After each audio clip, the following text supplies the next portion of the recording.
Welcome to How to Family Tree. Here, we're going to show you how to build your family tree, connect with your ancestors, and discover who you are.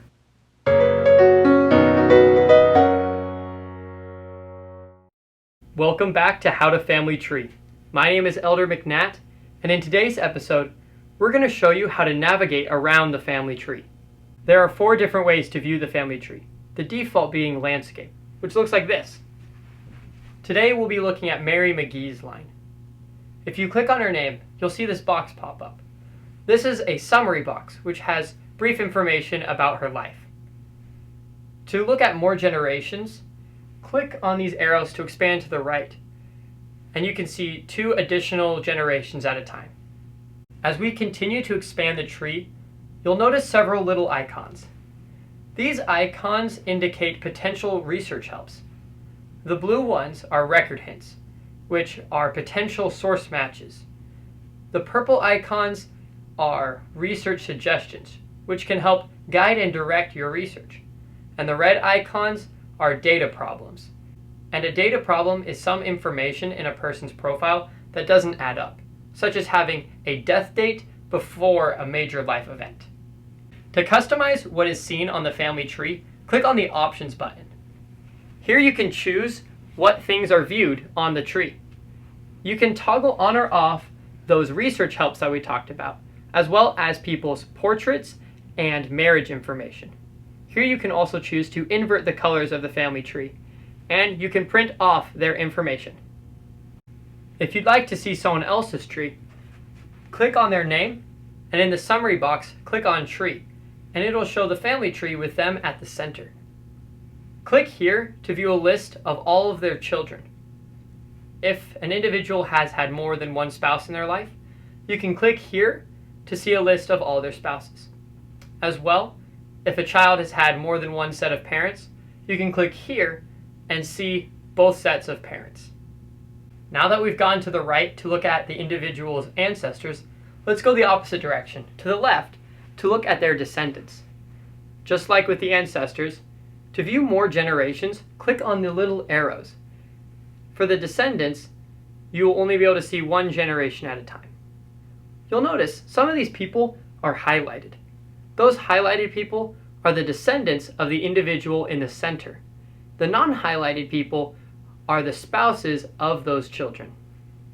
Expanding out in both directions, it can be easy to get lost. If you'd like to recenter on the individual you're looking at, click on the Recenter button and they'll show up back in the middle of the family tree. If you want to go back and see the family tree starting with you at the center, click on the Home button. To view the family tree a little bit bigger, click on the Full Screen button. And then the plus and minus buttons allow you to zoom in and zoom out of the family tree. So, that's how to navigate the family tree in the landscape view. Another way to view the family tree is the portrait view.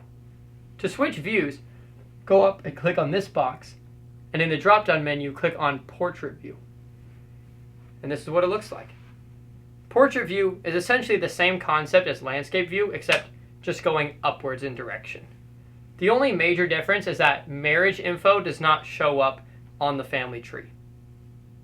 Another way to view the family tree is the fan chart view. Again, go to the drop-down menu and click on Fan Chart. And this is what that looks like. It's got the person you're viewing in the center, their ancestors going upward, and their descendants going downwards. If you want to see more generations, click on these numbers to view the amount of generations you look at. For this, we're going to click on 7. As you can see, they're split into these 4 main color categories, which represent the grandparents from which they come. And the ones in purple are the descendants. One really convenient thing about the fan chart view is you get to visually see more information about your ancestors and how you can help get more information about them. And this is done through color coding. The first color coding we want to look at is birth country.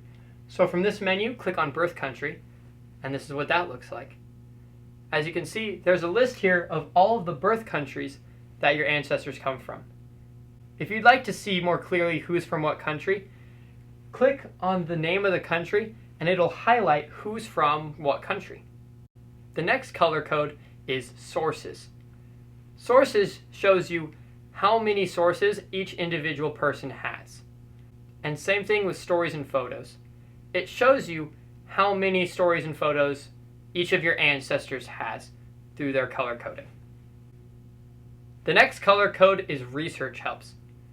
Research helps shows you which of the record hints, data problems, and research suggestions are found in each of your ancestors. Now this is great because you get to see 7 generations of your ancestors. But what if you want to see more? What you can do is you can click on the little fan chart icon below their name, and it'll bring them to the center. And you can keep expanding out that way.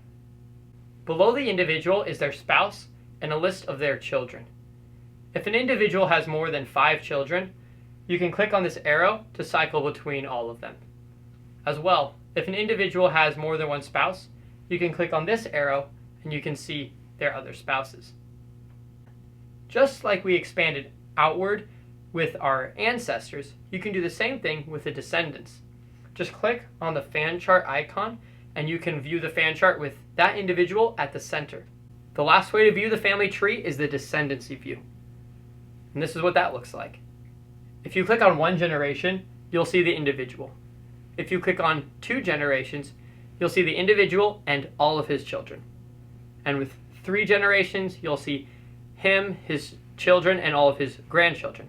And same with the 4th generation, you'll see a list of all of his great-grandchildren. If you click on the options button, you can modify what is seen in the descendancy view. Once again, you can toggle on or off the research helps and the portraits. In descendancy view, you can also switch on or off if you see spouses. Having this can help you organize which children come from what spouse. The other way to use the descendancy view is to not expand all at once, but to go from 1 generation and go through their individual line. This can be helpful because when you expand all, it can be a little overwhelming, and so this can help you stay a little bit more organized as you're trying to view descendants. So, there you have it. That's how you navigate the 4 different views on FamilySearch. Next time, we're going to go over how to navigate and explore an individual's profile.